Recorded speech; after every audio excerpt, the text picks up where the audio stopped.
Hey, what's up, crew member? Um, Crew cut. I think this is the 20th crew cut, and we're a little uh, unconventional today because it's a Sunday right now. This might not come out on Sunday, but it is Sunday today, and I am not writing. I'm not writing. I'm not working on an edit. I probably should be working on an edit, but something happened that meant I had to kind of drop everything and go take care of this. Um, I'm going to my parents' house right now, and they live 12, 15 minutes away. And I thought this would be a good opportunity to do a crew cut. The thing that has occurred today is that my mom's making spaghetti. And it's Bangladeshi. It's Bengali spaghetti, and all that really means is like it's spaghetti with spaghetti sauce and meat, but made the way my mom makes it. It's like growing up a immigrant in the South, growing up as an immigrant brown person in Tennessee. Was interesting because, well, also my mom is an amazing cook, and that's just not coming from one of her sons, but from everybody in the family. She was always recognized as the best cook in our extended family. She inherited and developed a lot of very unique recipes. The way she does chicken curry, for instance, is a little bit different, just different enough to just make it so much better than anybody else's chicken curry I've ever had. And I have friends who 15 years after having my mom's chicken curry will bring it up in conversation. But growing up in Tennessee, or our family moving to Tennessee, we were introduced to American foods. Obviously, spaghetti is not a Tennessee particular food, but it's an American, or I guess it's technically an Italian food, but spaghetti in general, we were exposed to it in the United States. I'm sorry that I can be so nuanced about these things. Anyway, along with other things, right? There were all these other foods that we were introduced to, that our family was introduced to, and then my mom would make it in the way that seemed right to her. It was very often that she would learn about pancakes and how to make pancakes, but she had a way of making gulab jam. I don't know if you've ever had gulab jam, but it's amazing. It's dough, it's fried dough. So she applied her knowledge or her experience with making, something like gulab jam to making pancakes. So anyway, the spaghetti, wow. What's funny is, like, for me, like, obviously the chicken curry, I love the chicken curry. It's one of my favorite things that she makes. But I have a special place in my heart for her spaghetti because it was more the food that was like around after school. She would just make this massive pot of spaghetti, and the way she makes it is like everything's put together. So she makes and maybe this is the way, like, kind of people make it in the South, like you don't have like the pasta and then put the sauce on it. It's like all together, all mixed together.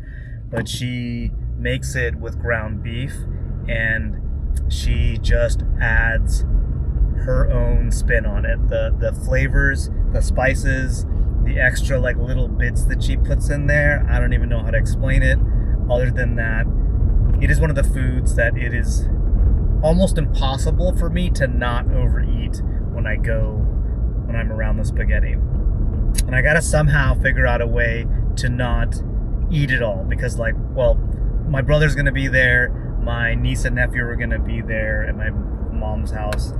God, there's nothing like good food to bring people together. It's like she's like, hey, I'm making spaghetti, and it's like, yeah, I'm gonna put aside everything and I'm gonna come over and eat your spaghetti. But yeah, it was definitely a comfort food for me as a kid, and it's still a great food. But Yeah, it's interesting, you know. People often, like, I remember Anthony Bourdain used to talk about how one of the one of the things that makes for really good food is a mixture of cultures.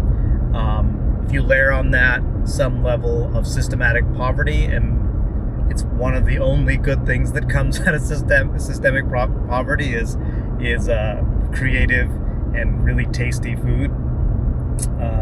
Yeah, so we had a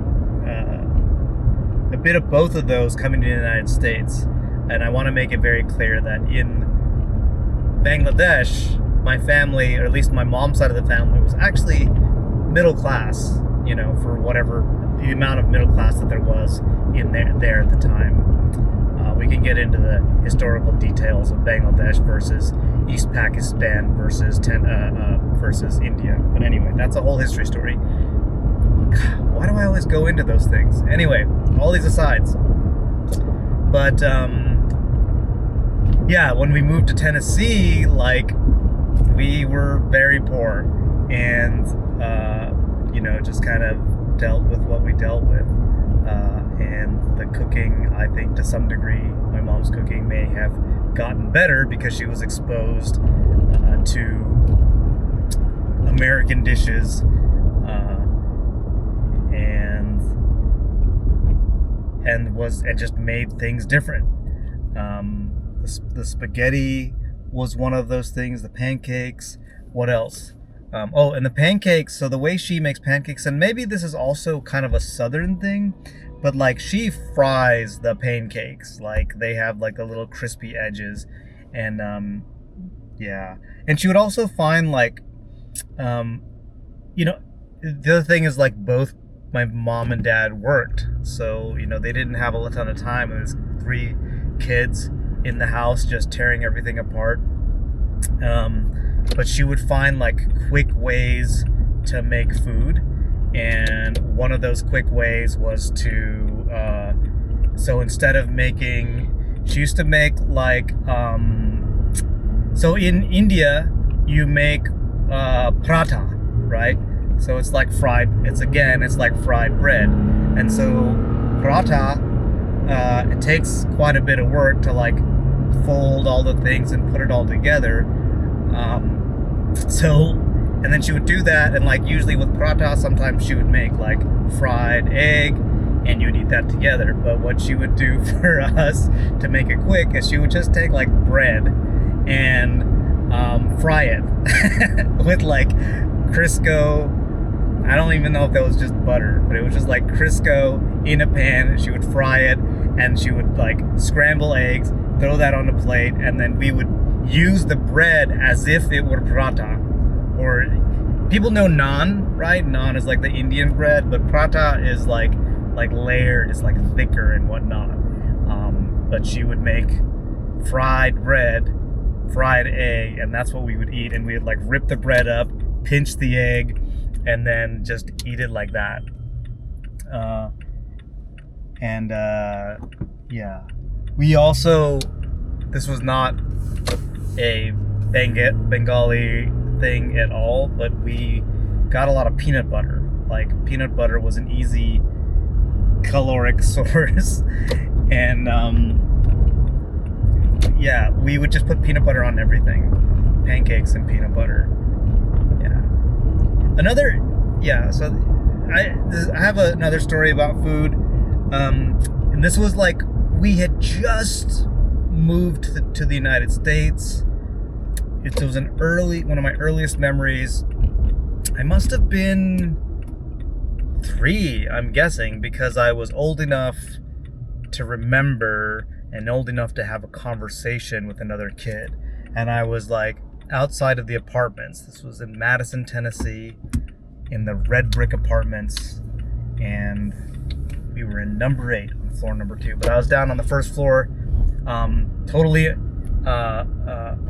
unmonitored by my parents because of the way their work schedules worked. But I was just, like, walking around outside, just hanging out, and I saw this kid, and this kid claimed to be eating his breakfast. He had, like, a little Tupperware thing of what appeared to me to be just straight up candy. There was like little crunchy bits and then these little marshmallows of all these different colors. There was like a little moon and I think like a star and like a green thing. And I was like, can I have some of your candy? And he was like, this isn't candy. This is my breakfast. And I was like thinking, breakfast? Like breakfast is like not that. Breakfast is like scrambled eggs and fried bread or pancakes.